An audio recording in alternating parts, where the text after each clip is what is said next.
Okay, we're going to go over your 3-point hamstring stretch. Now it's called 3-point because there are 3 different directions we want to rotate the hip, or we want the hip to go.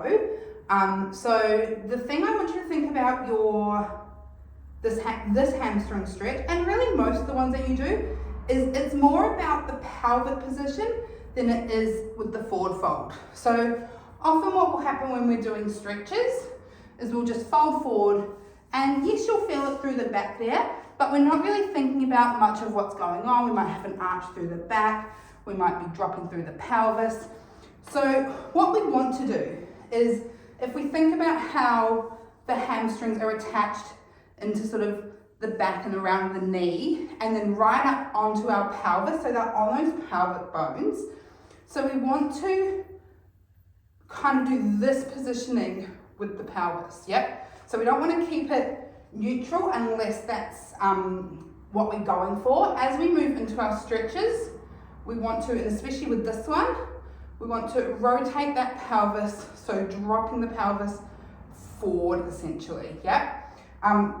So this is a single leg one, and you can hold on to something. I'll show you how to do that once we go through it. But we want to start with our feet parallel, so directly underneath us, so they're not too wide, they're not straight together. I'm going to start side on, and we're going to start with our parallel positioning. So you're going to take one leg directly back. You're bending into the back leg and keeping the front leg straight, thinking about that movement I was just talking about with the pelvis, okay? So we're not just bending straight down, we're actually tilting the pelvis as we bend back, and we're feeling the hips drive back behind us while reaching forward with the hands. Okay, so we're creating this really long line from the foot up and then whoosh, shooting out. So I want you to think about 2 ways the energy goes, or the flow goes for this. The first is out the hips, yep? So the flow comes up the leg and out the hips. So we've got this positioning happening. But then we also have this positioning happening, so out the fingertips. So we've got this beautiful line of movement, and that line of movement should give us a really nice stretch.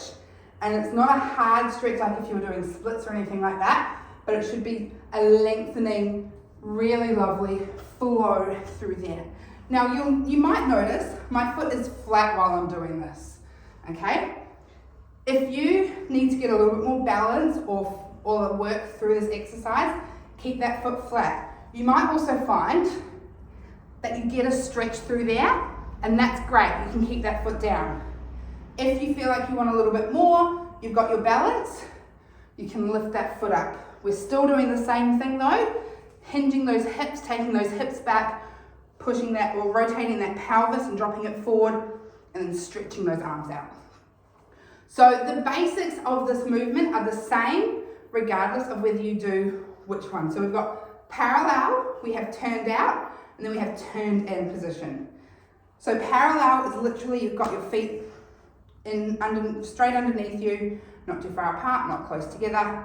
Step the foot directly back like you're on 2 train tracks and coming through this way. Stand up, and then you're going to change and take the other foot back.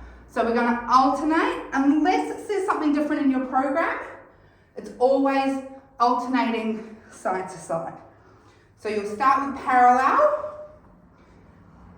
and then you're going to go into a turned out position. So you're going to bring heels together, toes apart, and it's not a full turn out like you'd use in class. I want you to think of like 45-degree kind of angle here. And then we're doing exactly the same thing, taking the hips back, giving that lovely little through the pelvis. Again, you can keep that foot flat or lift it up, and you can see both of my legs are rotated. Yep, I'm not letting anything drop in. I'm really rotating through both legs, right up at the hip, standing up, changing on over, going through those for the amount that is on your programming. Again, you can have flat foot or on the heel. It might feel different, so see what works. Then we're going to bring our toes in and try and get this almost the same angle as you had for your turnout position. Might be a little bit less, and rotating in from those hips, And then we do the same thing. We step right back. You can see everything is still rotated in. I'm almost knocking my knees together as I step back.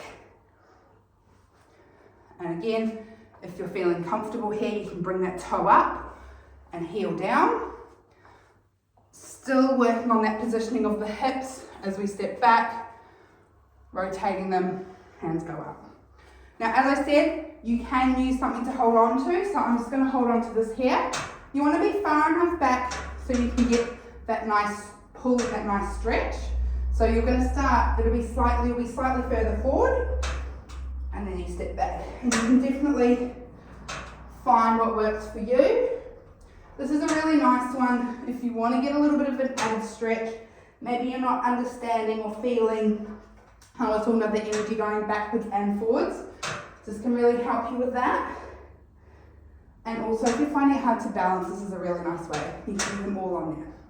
So that is your 3-point hamstring stretch, paying close attention to where that pelvis is sitting.